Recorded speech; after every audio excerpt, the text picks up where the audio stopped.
벌써 대림절 네 번째 주일입니다. 4주가 지나가고 있습니다. 내일이면 성탄절이죠. 오늘 주일이고 내일 월요일이지만 그래도 성탄절 예배를 11시 이 시간에 드립니다. 그러니까 내일도 또 하나님께 예배드리러 나올 수 있기를 바랍니다. 우리 늘 하던 대로 우리 구축편을 한번 따라해 보겠습니다. 나는 구원의 통로입니다. 나는 축복의 통로입니다. 나는 행복의 통로입니다. 아멘. 옆에 사람과 인사하겠습니다. 참 잘해주셨습니다. 옆에 앉아주시니 감사합니다. 감사를 드립니다. 오늘이 이제 대림절 마지막 주일인데 이 대림절 4주 동안 여러분들은 어떤 생각을 하면서 시간을 보내셨나요? 예수님이 누구이신지 정확하게 알고 신앙생활하는 것은 굉장히 중요합니다. 믿음이 흔들리지 않고 우리가 어떻게 살아야 하는지도 분명하게 알 수 있기 때문이죠. 그래서 우리는 그냥 막연하게 교회만 다니는 것이 아니라 예수님이 누구인지 분명히 알고 또 예수님을 만남으로 늘 예수님과 교제하면서 살아가야 우리가 이 땅에서 신앙생활을 행복하게 기쁘게 할 수 있습니다. 그리고 억지로 어떤 일을 해보셨나요? 하기 싫은데 억지로 뭔가를 하면 신도 나지 않고 힘도 들고 마음도 별로 좋지 않잖아요. 기쁨으로 해야, 내가 즐겁게 해야 어떤 일이든 좋은 거죠. 행복하죠. 신앙생활도 마찬가지입니다. 억지로 신앙생활하면 괴롭습니다. 주일이 다가오는 게 괴롭고 교회 나오는 이 시간이 괴롭고 교회에 앉아있는 시간이 지루할 뿐입니다. 하지만 예수님을 알고 만남으로 기쁨으로 신앙생활하면 주일이 기다려집니다. 이 시간이 기다려지는 시간이죠. 이 한 시간이 너무나도 행복하고 즐거운 시간이 되어야 합니다. 그래야 우리는 정말 올바르게 신앙생활하고 있는 것입니다. 마태복음은 특별히 예수님의 족보를 의도적으로 편집해서 우리에게 알려주고 있습니다. 중간에 뺄사람 빼고 늘 삼독거에서 이렇게 7대로 딱 나누어서 우리에게 알려줍니다. 예수님께서 다윗의 자손이며 메시아이심을 아무도 부인하지 못하도록 유대인이라면, 이 마태복음은 특별히 유대인 공동체를 위해서 기록된 복음서거든요. 그래서 유대인이라면 아무도 예수님을 메시아가 아니다, 하나님의 아들이 아니다 라고 거부하지 못하도록. 왜냐하면 유대인들은 구약의 모든 예언들을 다 들어서 알고 있습니다. 그리고 구약을 이미 수없이 많이 들어서 얼마나 많이 들었겠어요. 바리새인들, 서기관들 얼마나 열심히 가르쳤겠어요. 메시아가 우리 가운데 올 것이라는 사실을. 그래서 마태복음서를 읽는 모든 유대인 공동체는 아무도 다윗의 자손에서 오는 그 메시아를 부인할 수 없기에 이 족보를 통해서, 여러분 족보가 있다는 건 확실하잖아요. 여러분들 다 족보가 있으시죠? 저도 안동군과 36대 손 추빌공파 족보가 있습니다. 그래서 안동군과는 또 본이 하나거든요. 만나면 다 집안이에요. 몇 달이 끝나면 다 집안이고 다 아재뻘이고 조카뻘이고 그렇습니다. 그래서 그냥 잘 모르는 사람 만나도 되게 반갑게, 특히 외국에서 만나면 더 반갑고요. 국내에서도 어디서 만나도 어디 사세요 물어보고 합니다. 왜? 같은 본이라는 이유기 때문에. 이 족보는 그런 것이죠. 예수님의 족보를 마태가 이렇게 꺼내는 이유도 바로 그겁니다. 예수님께서 그냥 하늘에서 뚝 떨어진 사람이 아니라는 거예요. 조상이 있고 부모님이 계시고 우리와 똑같이 태어난 사람임을 강조하기 위해서 족보를 거론하고 있는 겁니다. 유대인들은 얼마나 족보를 중요시하는데요. 여러분 역대상을 1장을 펴시면 9장까지 계속 뭐가 나와요? 성경을 안 읽어보셨어요? 족보만 나오죠. 족보만. 장장 9장을 족보만 기록하고 있습니다. 그렇게 기록한 이유가 뭐예요? 뼈대 있는 가문임을 알리는 거죠. 우리 가문이, 우리 지파가 이런 지파야. 무시하지 마 이런 거죠. 여러분도 그러잖아요. 왜 족보를 계속 자자손손 계속 보관하고 알려줘요? 우리 집안이 어떤 집안인지 알려주는 거죠. 예수님의 족보가 이렇게 기록된 이유도 바로 그럽니다. 예수님은 계속해서 선지자들로부터 다윗의 자손에게서 메시아가 날 것임을 예언했기 때문이죠. 그래서 예수님이 누구라고요? 다윗의 자손이라. 아브라함의 계보부터 쭉 내려와서 다윗의 자손에게서 메시아가 날 텐데 그렇게 나신 분이 바로 예수님이심을 분명하게 말씀해 주고 있는 것입니다. 하지만 예수님은 사람과 똑같이 태어나야 했지만 사람과 똑같이 죄인이면 안 됩니다. 그 이유를 창세기 3장 15절은 이렇게 밝히고 있습니다. 하나님께서 뱀에게 한 말씀입니다. 내가 너로 여자와 원수가 되게 하고 내 후손도 여자의 후손과 원수가 되게 하리니 여자의 후손은 내 머리를 상하게 할 것이요 너는 그의 발꿈치를 상하게 할 것이니 여자의 후손이 뱀의 후손을 상하게 할 것이다. 치명적으로 머리를 상하게 한다는 거죠. 사탄을 완전히 머리가 상하면 어떻게 되죠? 죽습니다. 상대방이 힘이 셀 때는 딴 데 공격할 필요 없고 머리만 집중적으로 공격하는 이유가 바로 그겁니다. 머리를 다치면 치명상을 입기 때문에 그 다음부터 회복, 불능 죽을 수도 있습니다. 그래서 머리를 상하게 하는 겁니다. 예수님께서 사탄을 한 방에 KO 시키겠다는 거죠. 근데 그 예수님은 남자의 씨로 인해서 태어나는 것이 아니라 여자의 후손으로 태어날 것이다. 하나님께서 사탄 뱀에게 하신 말씀. 여자의 후손. 여자가 어떻게 아이를 낳을 수 있을까요? 그래서 오늘 마태는 성령으로 잉태된 것이니라 말씀하고 있습니다. 창세기 3장 15절과 마태복음 1장이 이제 아기가 맞아지죠. 여자의 후손에서 사람이 태어나야 사람의 죄를 위해서 그리고 사람의 죄를 다 해결할 수 있다는 거죠. 그리고 반드시 사람이어야 합니다. 사람의 죄를 해결하기 위해서는 사람이 죽어야 된다는 거죠. 그래야 인간의 죄가 다 속죄되기 때문입니다. 그래서 하나님은 사탄에게 선전포고를 하시고 이미 창세기 3장부터 계속 준비를 하셨습니다. 얼마 동안요? 수천 년 동안. 여러분 예수님이 오신 것이 그냥 인간이 죄 지었으니까 구원해야지 그런데 갑자기 의논해가지고 내려온 게 아니라는 거죠. 이미 인간이 범죄한 이후부터 하나님은 예수님을 이 땅에 보낼 준비를 오랫동안 하셨습니다. 모든 일들을 그냥 생각난 대로 대충 하지 않고 철저하게 아주 확실하게 준비를 하셨습니다. 왜요? 하나님께서 만드신 이 창조 질서를 하나님은 무너뜨리기를 원하지 않으셨기 때문이죠. 하나님이 얼마나 아름답게 만든 세상인데요. 이것을 한 방에 이 질서를 무너뜨려요. 그럴 수 없죠. 그래서 하나님은 시간과 공간 안에서 질서대로 기다리셨습니다. 누구를요? 하나님의 아들을 이 땅에 보내실 나를. 그래서 계속 준비하시고 기다리는 것이죠. 그것에 부합해서 등장하는 두 주인공이 오늘 본문에 나타납니다. 한 명은 남자, 한 명은 여자. 누군지 아시겠죠? 말 안 해도 요셉과 마리아입니다. 요셉은 당연히 다윗의 자손으로 선택받았고요.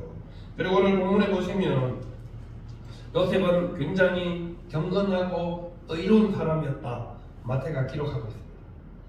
다윗의 자손으로 왕은 아직 되지 못했지만 왜냐하면 세월이 바뀌어서 이제 다윗의 왕가가 끝났잖아요. 그래서 왕은 되지 못하지만 여전히 다윗의 자손으로서 의로운 사람으로 경건한 사람으로 살아가고 있다는 거죠. 그리고 정원 약혼한 상태였습니다. 그런데 약혼하고 1년이 지나야 정식으로 이제 아내를 맞이하고 결혼을 해서 함께 동거가 시작되는데 동거도 가기 전에 이미 마리아에게 임신 소식이 들렸습니다. 굉장히 충격적이었죠. 여러분, 당시에 가부장적 제도 속에서 살아가는 이 시대에 결혼도 하지 않은 처녀가 아이를 가졌다? 굉장히 심각한 일입니다. 구약의 율법에 의하면 이런 여자는 모든 사람들에게 다 알리고, 이 여자가 나랑 약속해놓고 다른 남자 아이를 가졌다고 다 알리고, 그리고 율법대로 돌로 쳐서 죽일 수 있었습니다. 그래도 살인죄가 적용되지 않습니다. 왜냐하면 이 여자는 가늠한 여자이기 때문에. 그리고 약혼을 깼잖아요. 본인이 동거한 적이 없는데 아이를 가졌어요. 누가 아이인지도 모르고. 그럼에도 불구하고 요셉은 전혀 그런 행동을 취하지 않습니다. 요셉이 얼마나 의로운 사람인지 알 수 있는 대목이죠. 그리고 마리아를 얼마나 사랑했는지 우리가 알 수 있습니다. 그래서 요셉은 가만히 끊고자 했다고 그렇게 성경은 기록하고 있습니다. 가만히 끊고자. 이 가만히 끊고자 했다는 것은 이 모든 일을 다 없던 일로, 약혼하고 하는 것들을 다 없던 일로 덮어두는 것입니다. 그냥 이 일은 아예 입 밖에도 꺼내지 못하게, 당사자가 말하지 않으면 아무도, 하나님의 법은 굉장히 좋은 게 그렇습니다. 당사자가 말하지 않으면 다른 사람이 나서서 돌을 칠 수 없습니다. 당사자가 먼저, 그것을 아는 사람이 먼저 돌을 던져야 다른 사람도 던질 수 있고요.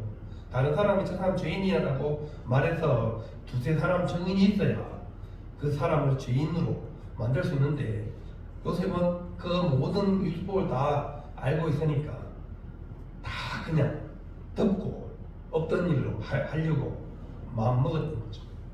그래서 성경은 요셉이 의로운 사람이다 말씀합니다. 성경이 말하는 의로움은 하나님과 관계가 올바르다는 의미입니다. 그러니 요셉이 얼마나 정말 시대적 그리고 사회적 상황은 로마의 지배 속에서 살아가고 있지만 자신은 하나님과 늘 올바른 관계를 유지하면서 또 율법을 잘 지키면서 경건을 유지하고 살아간 사람이죠. 그래서 하나님이 요셉을 찜한 것입니다. 여러분, 아무나 이 하나님의 아들의 아버지가 되는 게 아니더라고요. 성경을 열심히 읽어보니 하나님께서 아무나 그냥 필요하니까, 물론 필요하면 그렇게도 사용하십니다. 하지만 그 시대 속에서 하나님께서 쓰시는 사람들은 정말 하나님과 관계가 올바르고, 그리고 나름대로 경건하게 살아가려고 발버둥치며 살아가는 사람들을 하나님께서 쓰셨다는 것이죠. 동거하기 전에 임신한 아내 데리고 와서 살려고 마음 먹지 않아도, 그리고 돌을 쳐서 던져서 죽여도 아무도 비난할 사람이 없습니다. 너 왜 그랬어? 라고 따질 사람도 없습니다. 왜? 확실하고 분명하잖아요. 증거가 있는데. 임신하면 어떻게 돼요? 시간이 지나면 확실히 표가 나잖아요. 그러니까 확실한 증거가 있으니 빼박이잖아요. 그냥.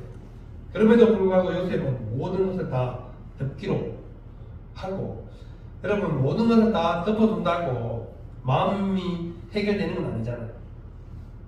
요셉이 얼마나 괴로웠겠습니까? 가만히 끊고자 하고 다 덮으려고 마음은 먹었지만 얼마나 괴로워하는지 20절에 보면 이렇게 표현합니다. 이 일을 생각할 때 계속 그 생각을, 마음으로는 그냥 덮고 가야지 마리아를 위해서 그렇게 생각을 하고 있는데 자신의 이 감정은 해결이 되지 않는 거죠.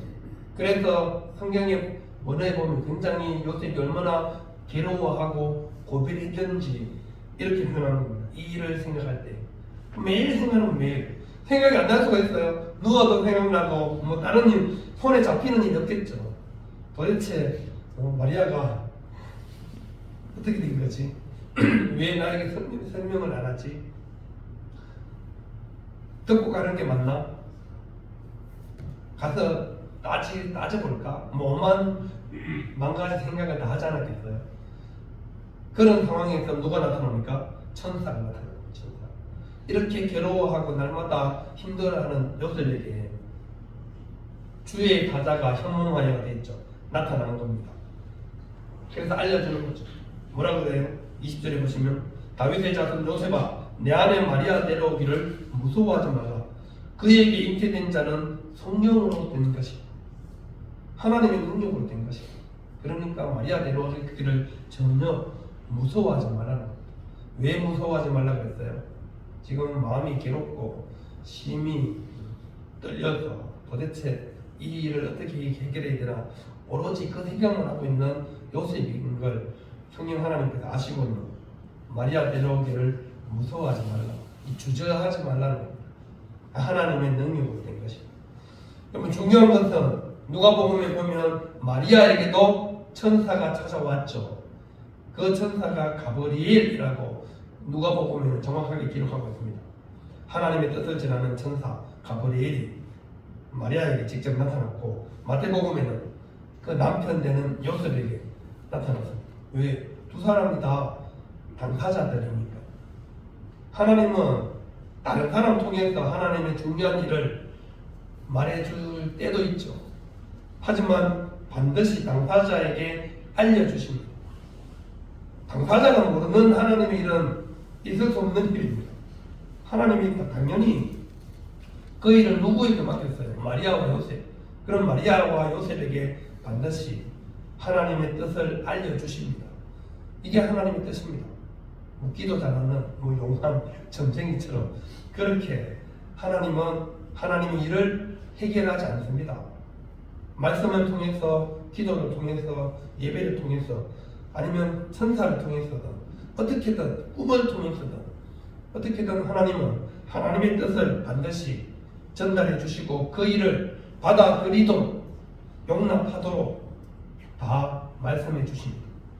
이게 하나님께서 요셉에게 천사를 보낸 이유죠.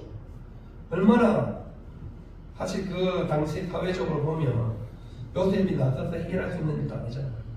안 그러면 사람들이 벌떼처럼 들고 일어나서 마리아를 당연히 돌로 쳐주는 게 옳다고 율법에 맞다고 그렇게 말할 텐데 그럼 그때 그래도 내가 마리아를 너무 사랑하니까 덮고 가자 이렇게 말할 수 있겠어요?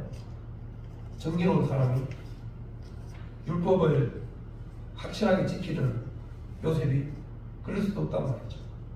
그러니 이러지도 저러지도 못하고 머리를 쥐어 뜯으면서 매일 고민하고 있을 때 천사가 나타나서 말해주는 겁니다. 성령으로 된 것이다. 하나님의 능력으로 마리아가 임신한 것이 전혀 문제될 게 없죠. 하나님이 하셨다는데 뭐 어떡하겠어요. 사람들이 아무리 돌 들고 던지려 해도 하나님이 하셨다는데 천사가 나타나서 두 부부에게 다 알려주시는데 뭐가 문제겠죠? 아무 문제가 되지 않는 거예요.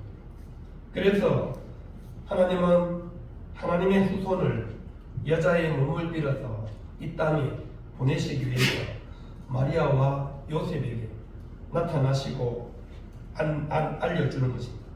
두 사람이 다 그 말씀을 듣고 하나님을 신뢰하고 순종하는 것이죠.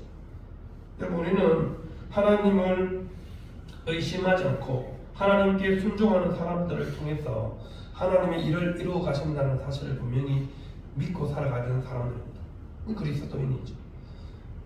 하나님께서 어떤 일을 맡기실 때는 반드시 말씀해 주시고 또 그 일을 맡길 만한 사람들에게 맡기십니다. 아무에게나 맡기지 않으시고 반드시 하나님의 말씀을 듣고 순종하는 사람들에게 그 일을 맡기시고 이루어 가십니다. 이 모든 일들은 예언을 통해서 이미 예언된 말씀입니다. 우리 마태복음 1장 21절에 아들을 낳으리니 이름을 예수라 이는 그가 자기 백성을 그들의 죄에서 구원할 자이시며 이 천사가 알려준 말이죠. 이름까지도 정해줍니다. 다른 이름 말고 예수라고 정해라. 그리고 그 이름의 뜻은 그가 자기 백성을 그들의 죄에서 구원할 자이시다. 자기 백성 어떤 백성이죠? 예수님을 믿는 백성들을 말씀합니다. 그 백성들을 그들의 죄에서 구원할 자. 그리고 이 예언은 700년 전에 이미 이사야 선지자를 통하여서 예언된 말씀이죠. 이사야 7장 14절에 그러므로 주께서 친히 징조를 너희에게 주실 것이라. 보라, 처녀가 잉태하여 아들을 낳을 것이요 그의 이름을 임마누엘이라 하여. 처녀가 잉태하여 아들을 낳는 것, 이게 뭐라고요? 주님께서 친히 주신 징조다 말씀하고 있습니다. 하나님께서 이사야 선지자를 통해서 하나님의 백성들에게 보여주시는 징조가 뭐라고요? 처녀가 아들을 낳는 겁니다. 하나님의 뜻이 누구를 통해서요? 마리아를 통해서 이루어지는 거죠. 이사야 선지자를 통해서 말씀하신 이 말씀이 바로 마리아에게 이루어진 것이라. 거기에 대해서 누가 이의를 제기할 수 있겠어요? 이사야 7장 14절에 있는 말씀이 바로 요셉과 마리아에게 하는 말씀인데, 그 말에 있는 모든 사람들이 이사야의 말씀을 모르는 게 아니죠. 하나님의 징조가 나타났는데 거기에 대해서 어떻게 관계를 듣겠어요? 그러니 아무 일이 일어나지 않는 겁니다. 이렇게 하나님은 예언의 말씀을 성취해 가시는 것이죠. 그리고 죄인된 인간을 죄에서 완전히 구원하시기 위해서 죄 없는 사람을 이 땅에 보내신 것입니다. 히브리서 4장 15절에 우리에게 있는 대제사장은 우리의 연약함을 동정하지 못하실 리가 아니요 모든 일에 우리와 똑같이 시험을 받으신 이로되 죄는 없으십니다. 우리가 똑같은 사람, 우리의 모든 삶을 다 아는 분, 하지만 우리와 다른 것은 죄는 없어야 합니다. 죄 없는 깨끗하고 흠없는 것을 하나님 앞에 제물로 드렸잖아요. 구약에. 예수님도 그래서 죄가 없어야 하기에 여자의 몸을 빌려서 이 땅에 오신 것입니다. 그래서 하나님은 예수님을 통해서 죄인된 모든 인간을 살리기로 결정하셨고 예수님을 이 땅에 우리에게 보내주셨습니다. 그래서 그 예수님에게 모든 죄짐을 담당하시도록 하신 것이죠. 그것이 예수님을 이 땅에 보내신 이유이고 그것이 우리가 예수님을 믿는 이유이기도 합니다. 죄의 문제를 해결하기 위해서는 반드시 예수님이 이 땅에 오셔야 했고 또 이 땅에 살아가는 모든 사람들은 예수님을 믿어야 죄를 해결할 수 있습니다. 그 일을 오래전부터 하나님이 계획하시고 준비하셨고 또 마리아를 통해서 이루셨습니다. 그래서 우리가 지금 이 자리에 나와서 성탄을 기다리면서 촛불을 밝히고 또 성탄절을 아침에 하나님 앞에 나와서 예배를 드리는 것입니다. 이것이 바로 하나님의 전폭적인 은혜입니다. 하나님의 선택이시며 하나님의 사랑의 실천입니다. 예수님이 땅에 오신 것도 우리가 예수님을 믿고 이 자리에 앉아있는 것도 하나님의 전폭적인 은혜, 하나님의 사랑의 실천입니다. 그리고 그 예수님이 임마누엘 뜻은 뭐라고요? 하나님이 우리와 함께 계시다. 공교롭게도 마태복음 1장은 임마누엘로 시작해서 마지막 28장에 임마누엘로 끝이 납니다. 마태복음 28장 20절에 뭐라고 되어 있어요? 내가 세상 끝날까지 너희와 항상 함께 있으리라. 언제까지요? 세상이 끝날 때까지. 누구와 함께 하시겠다고요? 우리와 함께 하십니다. 누가요? 예수님이. 그러니 뭐 얼마나 좋겠어요.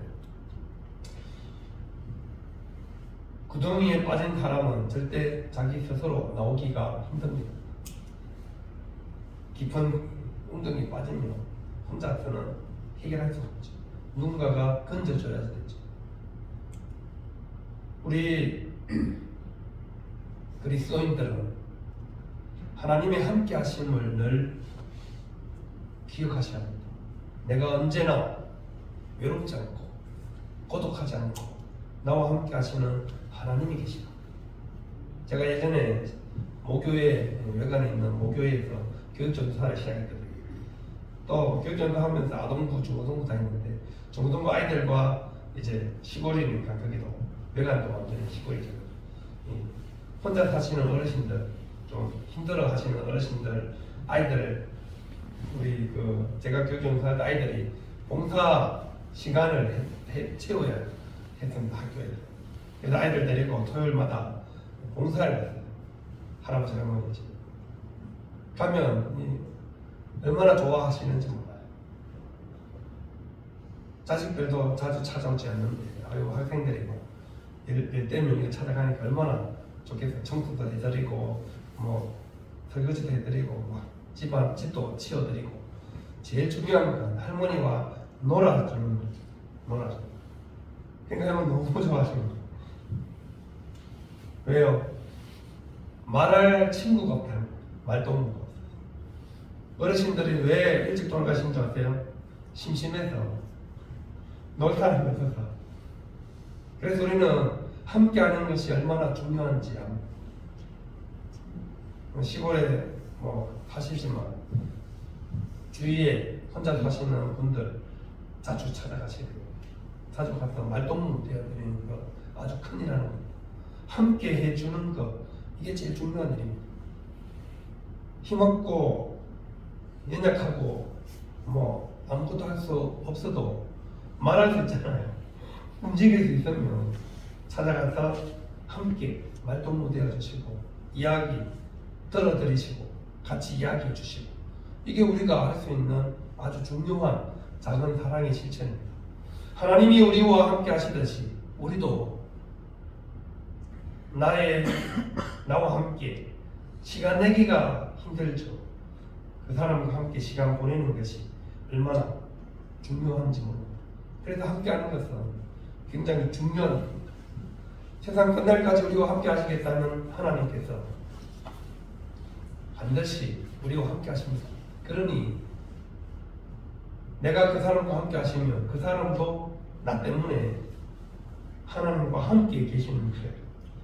그러니 내가 부지런히 외로워하는 사람, 힘들어하는 사람, 어려워하는 사람 찾아가서 거기 있어주는 거죠. 하나님이 이 집에도 함께 하시거든요. 그래서 여러분들이 열심히 발품을 파셔야 합니다. 부지런히 다니시오. 복음만 전하지 않아도 괜찮아요. 예수님 믿다는 소리 하지 않아도 괜찮아요. 찾아가서 부정적인 말 하지 마시고, 나쁜 말 하지 마시고, 해서 서면 여러분들이 말하지 마시고 많이 들어주시고, 들어주러 찾아가는 거죠. 말하러 찾아가지 마시고.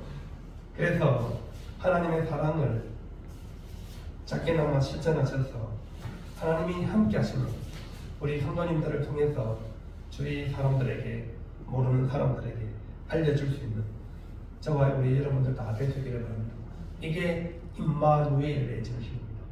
하나님이 우리와 세상 끝날까지 함께 하시겠다 약속하신 그 하나님 약속의 말씀을 믿고 우리도 다른 사람과 함께 해주는 거죠. 교회 지체들과 함께 하는 것은 물론이죠. 당연하죠. 교회 나오지 않더라도 혼자 말동 없는 사람들 부지런히 찾아다니십시오.